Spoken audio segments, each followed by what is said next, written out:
There have almost always been brand deals and product placements in film and television. For what would James Bond be without his Aston Martin, or E.T. be without Reese's Pieces, or Top Gun without Ray-Bans? I mean, I'm sure they'd be fine. But in the past, audiences have generally been far less bothered by them because it felt like these things were synonymous about a character and way less like a way to make money off of a film. However, When It Ends With Us hit theaters in 2024, accompanied by a wave of floral nail polish and cross-promoted hair care lines for a story fundamentally about domestic violence, people started to feel incredibly uncomfortable with what felt like a blatant cash grab.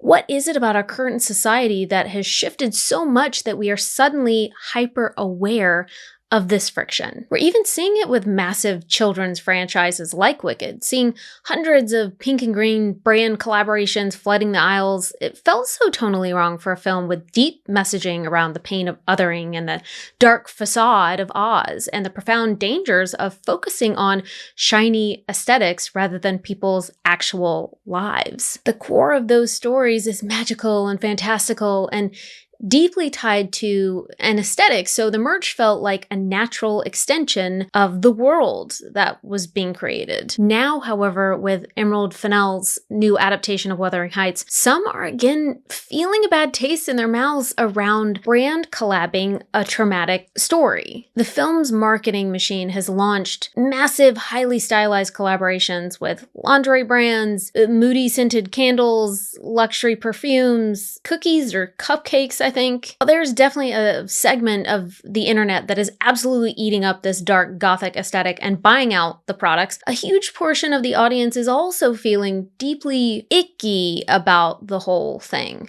So why is this hitting so differently now? And why should we actually care? What is it about society right now where we're really noticing those types of marketing cogs moving this blatantly in capitalism? The answer is honestly more complicated than maybe even I can handle. And also, I'm not going to lie to you. I am excited that this is my final Wuthering Heights video. Welcome back to Regency Rumors. I'm Kayla, and on this channel we talk about period dramas, history, and historical fiction. And today we are diving into the absolute merchification of modern cinema.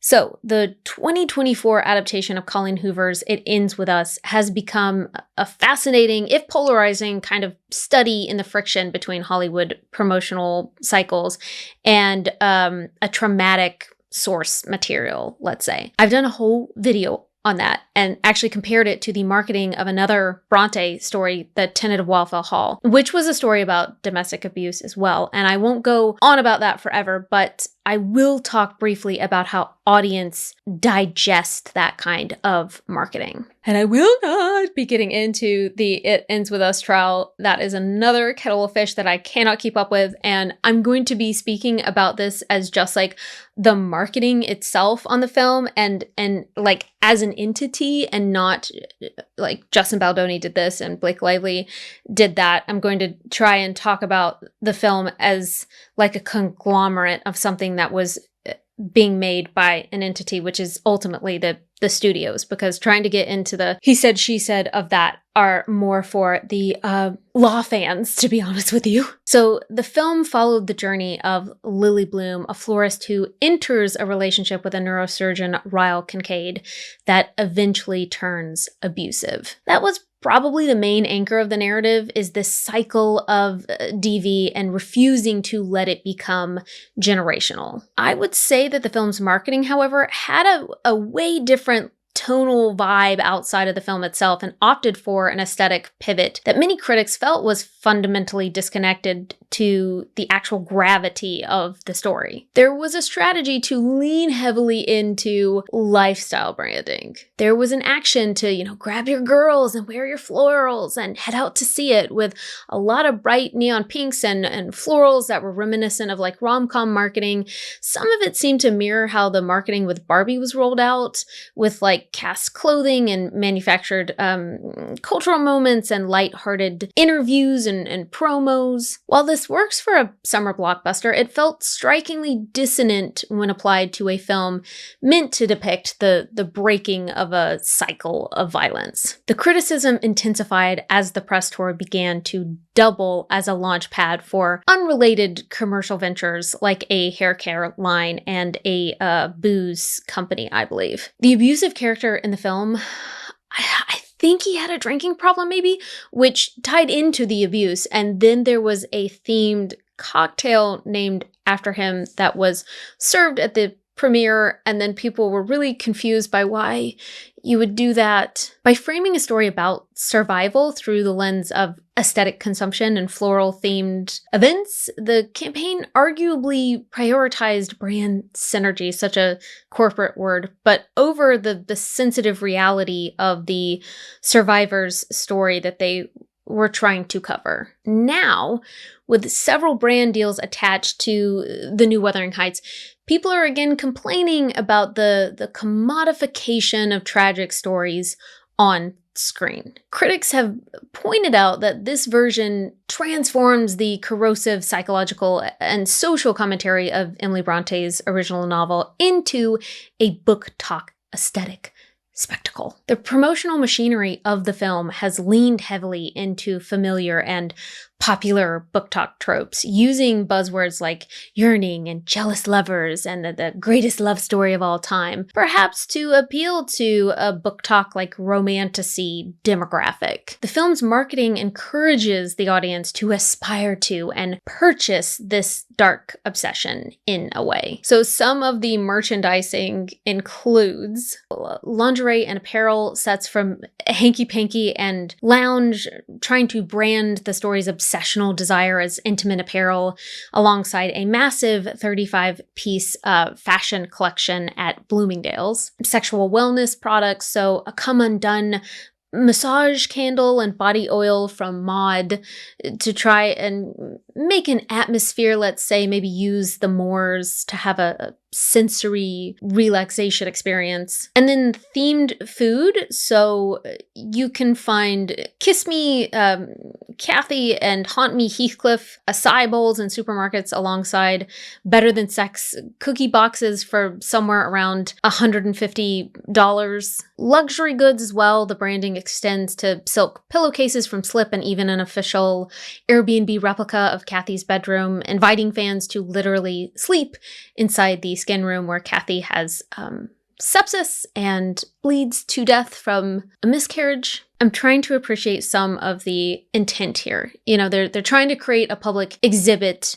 where people can come and see a replica of Kathy's bedroom as a way to make the craftsmanship of filmmaking more accessible. It allows people to step into the artistry of the set design and engage with the world building as a physical experience. As someone who's made, come with me style content to explore historical subjects, sometimes dark history, I totally get the appeal of that. It's about discovery and immersion. However, the nuance got lost somewhere in the rollout by prioritizing influencers being the one to spread the word about this experience. Because the primary way this reached a general audience wasn't through a historical lens maybe, or a more storytelling lens, but through like high gloss influencer day out videos, it felt more tonally weird for the film, maybe? Like, I don't know. I feel like there's way more questions than answers about the marketing around this film. With films like It Ends With Us and Wuthering Heights, this all leads us to a fundamental tension between the reality of the text and the actual story in the film, and this shoppable version that is being sold to us. Bronte's original work is a brutal autopsy of generational abuse and systematic revenge and a toxic codependency that effectively destroys everyone that it touches. I kind of feel like it leaves us with just the vibes, like the superficial texture of the genre. Elements, things like windswept hair and candlelit, manners and, the beauty of the moors, without the actual stakes of the story. It kind of makes a haunting story turn into a curated aesthetic that looks great on a social media feed, but maybe loses the soul of the original story in the process. The current marketing blitz feels like it has performed a sort of aesthetic lobotomy on the source material. By leaning into a romanticized showman's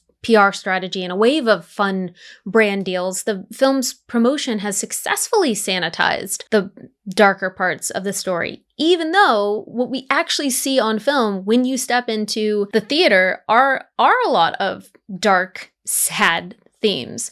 But I don't know that you would necessarily know that through some of the marketing and the promo tour. Lingerie collections and come undone massage candles. The narrative's visceral suffering is being rebranded as kind of this aspirational, like dark, sexy aesthetic. This kind of feels like the height of using capitalism to consume difficult art. So rather than sitting with the discomfort of Bronte's social commentary, the audience is invited to purchase luxury items to make it feel like the obsession is somehow sexy, which is not the original intent of Emily Bronte's novel. In this branding ecosystem, the tragedy isn't necessarily something to be mourned. It's something that we can add to the cart. To be fair, like, we have always been this way in society. This type of merchification thing is not new. Tragedy and darkness have always been commercialized. We see this in the massive,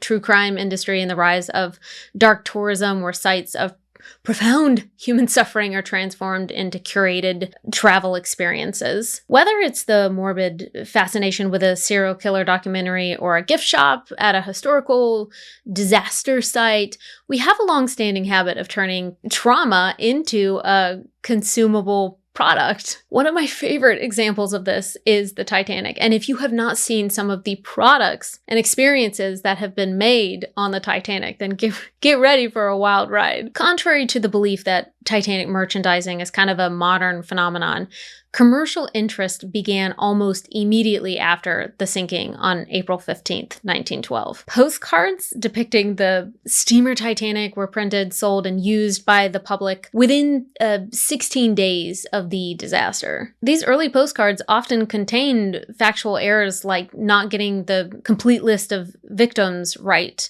which indicates that there was a rush to market that prioritized, this news commodity value over accuracy. Sheet music for songs produced right after the sinking also became a staple in the era, illustrating how the drama of the unsinkable ship's demise was quickly packaged for home entertainment. Following the discovery of the wreck in 1985, a new era of salvage commercialization began. RMS Titanic Inc., the exclusive steward of the wreck, has recovered over 5,000 artifacts, including fine china and pocket watches and coal. These items are not just displayed in museums, but are often sold, as fragments to collectors. One of my favorite places to be able to witness one of these collections is in Pigeon Forge, Tennessee, which I have gone to many times throughout my lifetime because I am not from overly too far from there in North Carolina. And it's a rite of passage as a kid to go to Pigeon Forge and Dollywood as you're growing up. Do not ask me why there is a landlocked state that has a Titanic museum. And I don't just mean like, there's a museum here, in a normal building or a historic house. Of course I have gone. And of course, the heritage interpretation is so interesting, shall we say. And if you're wanting to be entertained, I highly recommend it. Critics and descendants have often debated the ethics of recovering artifacts from a mass grave. Yet the public has largely embraced the tangible connection these objects provide to the past. And then there's, whatever this is with ice cubes. And I heard some talk about potentially a Titanic ride coming to Disney World. I don't know how true that is, but just the fact that some of this stuff is being floated around is wild to me. Now, I heard that back before everything happened with the submersible, but seeing how some people have also commercialized that, and we are only a few years away from that, it shows you that this is just kind of what we do as humans. What's interesting, though, is that if people were to do the exact same thing for something like 9/11, the majority of society would be outraged. So why is that when in both instances, thousands of people died? The disparity is attributed to the freshness of the tragedy in a lot of people's collective memory. While Titanic artifacts are sold as historical relics, similar efforts for 9/11, such as the sale of a fire department dog vest or silk scarves at the National September 11th Memorial and Museum, have been branded as kind of a catharsis consumerism. Because the last Titanic survivor died nearly 20 years ago, and a film that fictionalized it so romantically means that in some way people treat it as fiction and distant to our own lives. With Wuthering Heights, it's a novel from, I think, like 200 years ago, and it is literal fiction. Dark aesthetics have always been a part of how we process the world. In terms of fiction, there are plenty of products around darker themes, such as people wanting, products with Edgar Allan Poe quotes, his face on earrings, that sort of thing. I saw a woman who had earrings that were a guillotine. If you go to Haworth today, you can buy Wuthering Heights and Bronte memorabilia, and that's generally seen as a celebration of a literary legacy. Usually, we as a society don't scrutinize the mere existence of merchandise. There's a lot of like Barnes & Noble, Waterstone type Bronte and Jane Austen merchandise that people want to buy as a signal that they're fans of the author and the books. It feels like maybe with this Wuthering Heights, it's more around what the product is, even if the source material is dark. When you decide to make something like a Wuthering Heights lingerie set, let's say, the conversation shifts from having merchandise at all to messaging. It's the same source material, but the two products are telling two completely different stories. You could maybe glean that it's inviting the consumer to adopt the darkness of the narrative as a personal, sexy, or even aspirational identity. It is a fascinating gray area to me. Like, at what point does a product stop being a tribute to a book and start being a rewrite of some of its themes? Ultimately, the scrutiny isn't necessarily about the fact that something is being sold. It's about what that specific item is communicating to the buyer about the reality of themes like love and obsession, depicted on the page. I do think social media has played a role in people wanting to live out aesthetic fantasies, either through these types of products or tourism experiences. Salem is the definitive example of how a community moves from intense historical shame to building what people are now calling Gothic Orlando. I'm not going to do a massive deep dive into the specific history here, mostly because Salem and the whole dark tourism phenomenon was actually one of the first videos I ever made on this channel. I spent an incredible amount of time researching it back then. I really loved the subject. So if you want a full breakdown of how a site of tragedy becomes a tourist trap, then definitely go check out that one. It's really fascinating, some of the stuff that I found about witches and like the marketing of witches and serial killer sites that become tourist attractions. For over 150 years after the 1692 trials, the town was kind of silent on the subject. It's not what you would think about today. It had a lot of the guilt that Nathaniel Hawthorne wrote about. Fast forward to today, and this witch city branding has evolved into a total tourist empire. During haunted happenings, you can see thousands upon thousands of people a weekend flooding the streets for a month-long, like, Halloween festival. It has gotten to a point where I think they can't really keep up with the numbers that are coming, and it is becoming a bit of a problem some years. Culturally, the problem, as many historians point out, is that this theme park version of history almost entirely erases the actual tragedy of the people who were executed. It begs the question, what is it about us as a society that we actually want to experience or own a piece of tragedy? Why, for some people, would a massage candle themed after a toxic literary relationship feel like something that they might want to buy. We are essentially living in an era of emotional capitalism where our deepest feelings, even the painful ones, are being integrated into market behaviors. In this world of social media and influencer economy, curating your trauma into a specific aesthetic, let's say, has become a form of social capital in some instances. We've seen this in things like bed rotting or anxiety core or depression chic, which performs a sort of aesthetic flattening to people's mental health. It takes the crushing weight of real psychological suffering and strips it down until it's just kind of a vibe or a marketing signal, let's say, that companies can capitalize on our insecurities in some way. Capitalism exacerbates our distress, and then it turns around and sells us back commodified belief in the form of, say, a wellness product or a themed candle. What I will say, which is what I've said many times here on the channel, is that audiences are way more aware of the mechanics of marketing than they have ever been, which is why some people are accusing this merchification of being a cash grab. We're seeing a rise in distrust in everything, but in this instance, specifically in companies and products and in franchises. The skepticism is mostly hitting three specific areas: a total lack of authenticity, manipulative marketing tricks, and the feeling that modern advertising is just too invasive. Audiences are getting much better at spotting trauma washing, the specific disconnect where a brand's words about awareness don't match their actions of selling products. There's a growing resentment towards the way targeted ads and psychological tricks are used to turn a sensitive subject into a sales funnel.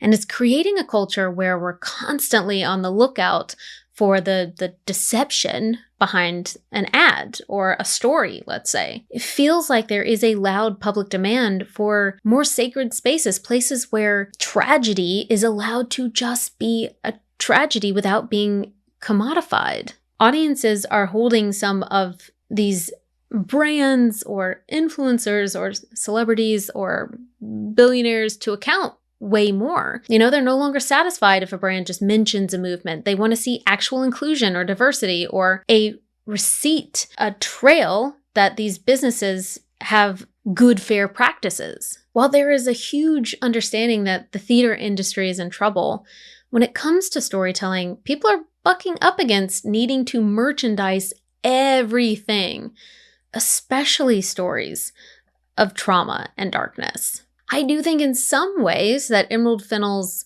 Wuthering Heights, if you just look at it as a film without seeing it with the more rom-com vibes of the press tour and the marketing, it actually plays around with some of these themes about why we're drawn to shock or horror or tragic things or, extreme sexualization. If we look at the opening of this adaptation, Fennell chooses to start with a public hanging. It's a jarring OTT spectacle that forces the viewer to confront why they've shown up in the first place. Historically, public executions were the original dark tourism. People would travel for miles, bring their families, and treat, a death as a day out. She goes further with this shock by having some physical going on with the man who is being hanged.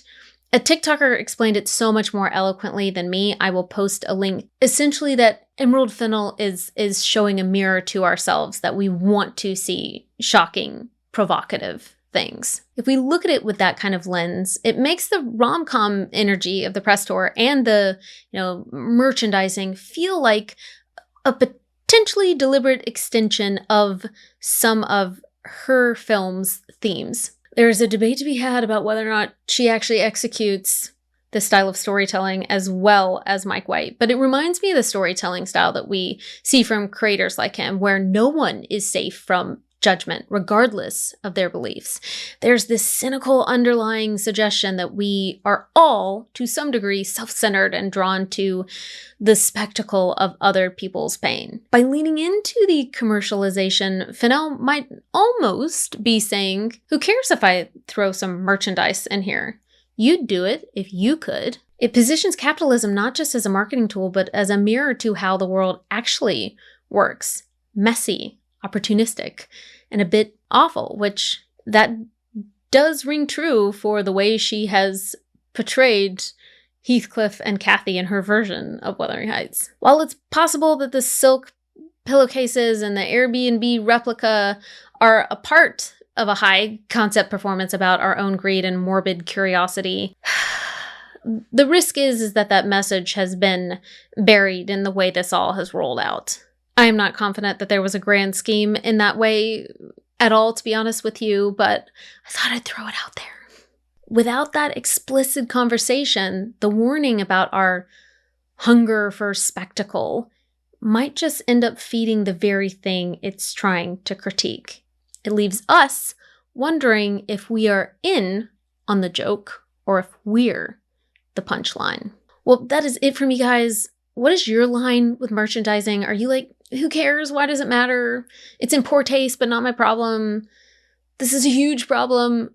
I feel really confused, honestly. Like, it feels like a really cherry-picky topic. You know what I mean? Like, it's hard to know where the line is, I guess, is what I'm saying. I feel like a huge part of making these videos is that I've got all these like conflictions in my brain, and I'm a researcher at heart, and then I'm like, I gotta get out all of the stuff that I'm thinking and see where other people land on this. How do they feel? Like, am I the crazy one? Is it all connected? I feel like I've got somewhat of central argument when I'm creating these scripts, but I'm like, oh, what about this? And other people could see it this way. And then it's so interesting when you guys tell me your take on things. And sometimes people comment stuff that I didn't even consider. And I'm like, I wish I would have thought of that and put it in the video. But it's so cool. That is the upside of social media, isn't it? Where being able to have more of this community aspect, people's different opinions mean that we can have a more collective understanding of something. Things are not just black and white. I will say I've got somewhat of an opinion on this issue. There's been a fair amount of heat directed at the Bronte parsonage lately for how they've leaned into promoting the film and, giving Emerald Fennell such a massive platform. From the outside, this might feel like another like brand deal situation, but as a heritage practitioner myself, I see a much more complex professional reality at play here. In the heritage world, there's been a massive shift in how we view ownership over historical stories. The modern philosophy is that museum professionals shouldn't be the gatekeepers or the final authority on whether, let's say something like an adaptation is good or faithful.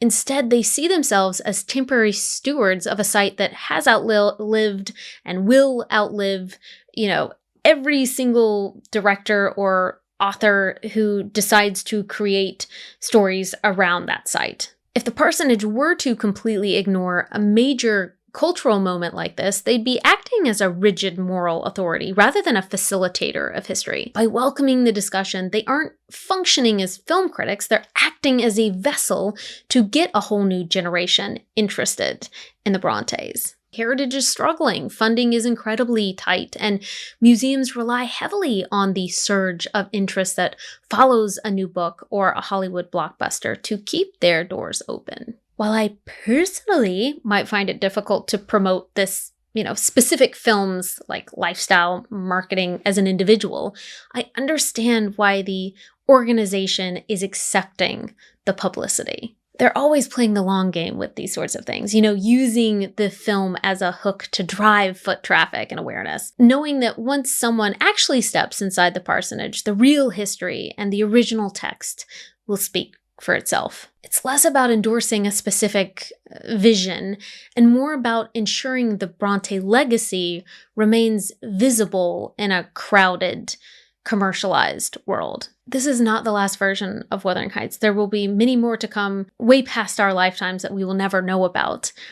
But embracing it right now, I understand why they are trying to do that because it's a way of keeping the history alive. I think every adaptation is an opportunity for people to get excited about an original text, no matter how far it veers from the source material. Okay, I gotta go. I'm going to be so honest with you guys. This Wuthering Heights will not be like the loads and loads of period dramas that I've repeatedly watched over and over the course of my life and will watch for the rest of my life. To each their own. If you loved it, it's completely fine, but I will never see this film again. But that Charlie XCX album, I love it. I loved it. It is such a bop. And see, this is the trap of being high and mighty about the merchification of things. Sometimes something might get you. Something you might be like, oh, I really want that, or I really like the way that sounds, and I want to go download the album. We're all just flawed little humans at the end of the day. And maybe there's a bigger message to this new Wuthering Heights than I would like to admit.